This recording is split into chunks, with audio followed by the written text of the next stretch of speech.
بسم اللہ الرحمن الرحیم۔ اولیاء کاملین صالحین کی جو قرآن کریم کے اندر دعائیں ہیں ان کا تذکرہ چل رہا تھا، تو اس کے پارٹ 2 کے اندر سورہ آل عمران کی چند دعائیں ذکر کی گئیں۔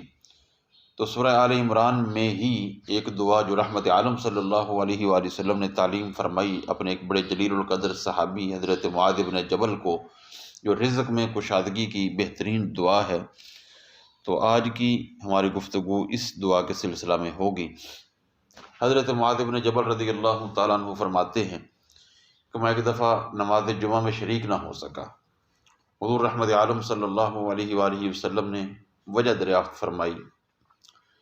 تو میں نے گزارش کی کہ میں نے یوحنا بن ماریہ یہودی کا کچھ قرض دینا تھا، تو وہ میرے دروازے پر تاڑ لگائے بیٹھا تھا کہ میں باہر نکلوں اور وہ مجھے اپنی حراست میں لے کر آپ کی خدمت اقدس میں حاضر ہونے سے روک دے۔ تو تنگ کرنا ان کی عادت تھی، قرض دے کر تنگ کرتے تھے، تو وہ مجھے تنگ کرنا چاہتا تھا، تو اس لیے مجھے جمعہ میں شرکت کی سعادت حاصل نہ ہو سکی۔ تو حضور رحمت عالم صلی اللہ علیہ وآلہ وسلم نے ارشاد فرمایا، اے معاذ، کیا تم چاہتے ہو کہ اللہ تعالیٰ تمہارا قرض ادا فرما دے؟ میں نے عرض کی، جی ہاں یا رسول اللہ صلی اللہ علیہ وسلم۔ تو حضور رحمت عالم صلی اللہ علیہ وسلم نے فرمایا، ہر روز یہ پڑھا کرو، قل اللہم مالک الملک، اس سے لے کر وترزق من تشاء بغیر حساب تک۔ یہ میں دونوں آیتیں، آیت نمبر 26 اور 27 سورہ آل عمران کی پڑھ کر ترجمہ کے ساتھ آپ کے سامنے عرض کر دوں گا۔ تو حضور نے فرمایا کہ دونوں آیتیں پڑھا کرو بغیر حساب تک، اور پھر اس کے بعد یہ کہا کرو، رحمان الدنیا والآخرہ ورحیمہما تعطی منہا ما تشاء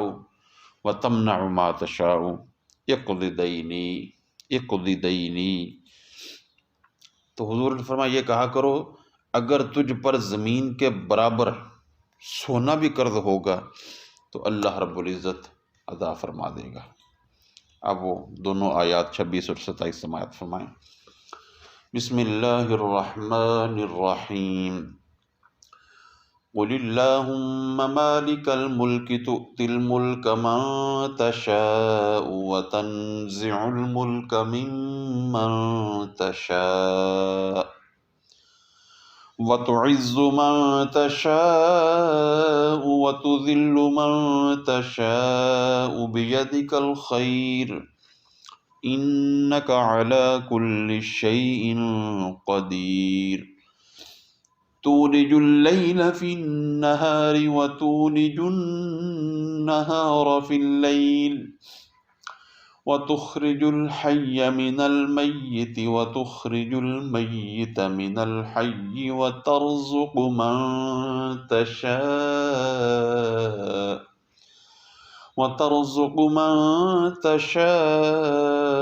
بغیر حساب۔ اب ان کا ترجمہ و مفہوم سماعت فرمائیں۔ قل اللہم، اے حبیب مکرم فرما دیجئے، عرض کر دیجئے یوں، اللہم مالک الملک تؤتی الملک من تشاء، اے اللہ مالک الملک، ملک سلطنت کو کہتے ہیں، مالک الملک سلطنت کے مالک، تؤتی الملک من تشاء،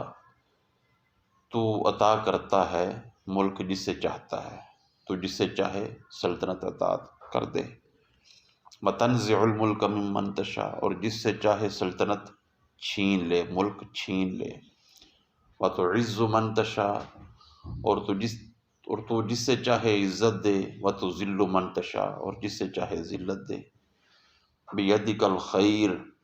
تیرے ہی قبضہ قدرت میں خیر ہے، بھلائی تیرے ہی قبضہ قدرت میں ہے، انک علی کل شیء قدیر، بے شک تو ہر چیز پر قدرت والا ہے، تولج اللیل فی النہار، تو ہی رات کو دن میں داخل کرتا ہے، وتولج النہار فی اللیل، اور دن کو رات میں داخل کرتا ہے، وتخرج الحی من المیت وتخرج المیت من الحی، اور تو ہی زندہ کو مردہ سے نکالتا ہے اور مردہ کو زندہ سے نکالتا ہے، وَتَرْزُقُ مَن تَشَاءُ بِغَيْرِ حساب، اور تو جسے چاہے بغیر حساب کے رزق دیتا ہے۔ اب یہ دونوں آیتیں پڑھنے کے بعد وہ کلمات جو پہلے میں نے عرض کر دیے، رحمان الدنیا والآخرہ ورحیمہما، یعنی اے دنیا و آخرت کے رحمان اور دنیا و آخرت کے رحیم، تعطی منہا ما تشاء وتمنع ما تشاء، تو عطا کرتا ہے اس سے جو چاہتا ہے اور روک لیتا ہے جو چاہتا ہے۔ یقضی دینی، یا اللہ میرا قرض ادا کر دے۔ حضور نے فرمایا اگر پڑھ لیا جائے تو زمین کے برابر بھی اگر سونا ہو تو اللہ رب العزت ادا فرما دے گا۔ اللہ رب العزت ہمیں اس قرآنی دعا سے اور کلمات مصطفیٰ کریم علیہ السلام سے مستفید ہونے کی توفیق نصیب فرمائے۔